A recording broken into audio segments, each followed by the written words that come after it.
Asmeniškai, tai aišku, smagios nuotaikos, smagios prisijungti, smagios atvykti į Klaipėdą, pradėti darbus. Ta ilga vasara atrodo buvo tiek komplektacijos prasme, tiek to laukimo prasme, noras dirbti ir greičiau pradėti darbus. Tai pats tikrai džiaugiuosi trenerių kolektyvų.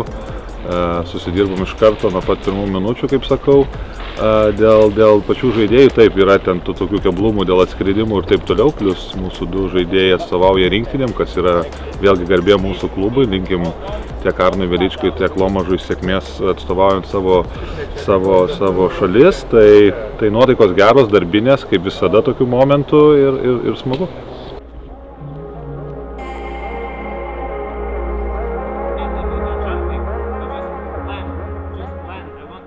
Vėlgi žaidėjai profesionalai, tai jie tikrai visą vasarą, ne visą vasarą, bet paskutintą mėnesį ir toliau ir daugiau ruošiasi šitam etapui. Tai nėra žaidėjai atvažiavę nuo sofos ir taip toliau, bet vėlgi vis tiek fizinio rengimo treneris Laurynas turi paruošti jų kūnus darbui. Tai pirmos tos treniruotės bus labiau tokios kūno paruošimų, bet tikrai labai ilgai netempsim su to fizinio pasiruošimu. Norim pakankamai greitai jau paliesti krepšinio elementus, jeigu ir be kontakto, tai bent jau kažkiek, kad žaidėjai susidarytų nuomonę ir matytų, ką mes planuojam žaisti šį sezoną tiek puolime, tiek gynybai, nes pakankamai greitai, už 10 dienų turim jau pirmas draugiškas rungtynes, tai norim kažkiek pasiruošti jom, kad jau galėtumėm pasiimti iš jų, ką darom gerai ir ką darom blogai.